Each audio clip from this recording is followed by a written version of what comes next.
Her story after another person's dog viciously attacked her in her own driveway, leaving her with bite wounds and badly bruised.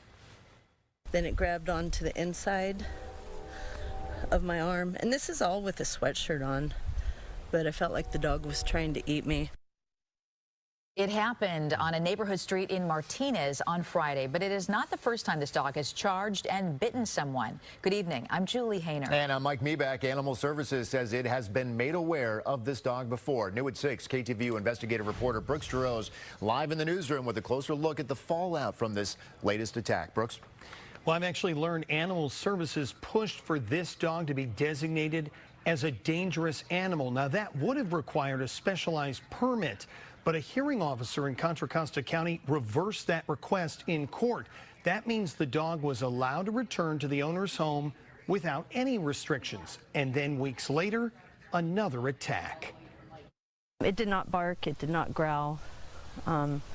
It just honed in on me and started coming at me. An unprovoked dog attack in her own driveway in Martinez. This woman, who doesn't want to be identified, says she's been fearful of the neighbor's pit bull that lunged at her once before. The first time I was able to get away. This time the dog pulled and she was like water skiing, sliding with the dog up my driveway, which is super steep. She says the dog slipped out of its collar and bit through her sweatshirt, then clamped down on her arm. I felt like the dog was trying to eat me. Tackled, bit in the leg and on the face. She says the owner did nothing. I was yelling, get your dog off me. I screamed when the dog got me on the ground. She says her husband ran outside, threatened and scared the dog off. It's now in quarantine. But KTVU has learned it's not the first time the pit bull named Spot has bitten. Records show in late August a homeless man suffered punctures, scratches and a laceration after Spot got loose. Contra Costa County Animal Services was tasked with investigating. How often does this happen? Daily, unfortunately. Estimating roughly 20 calls a day for aggressive dogs. The county has a dangerous animals ordinance. If a dog, when unprovoked, bites or causes an injury, it can be designated as a potentially dangerous animal.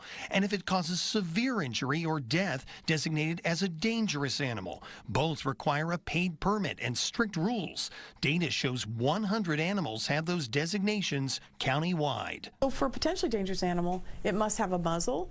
It must have a big red tag, and there's posting on your door in the front of your home that says a potentially dangerous animal lives here. For dangerous animals, they're not even allowed off the owner's property and must be secured. In both cases, the dog is allowed to return home. I get that neighbors may not like living next to someone like that, or bite victims may not like that that dog has a second chance. We get that a lot too. But the reality is that the process is in place for people to go through it and see whether they want to maintain that animal at their home. That process began for Spot. He was designated a dangerous dog by Animal Services, but documents show that decision was reversed in court. The hearing officer believes Spot may have actually been provoked by the homeless man.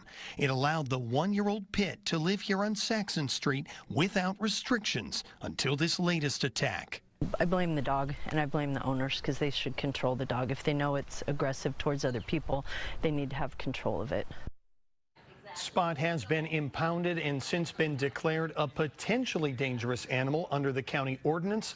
Friday's attack is still under investigation. I did try to reach out to the dog's owner and got no response.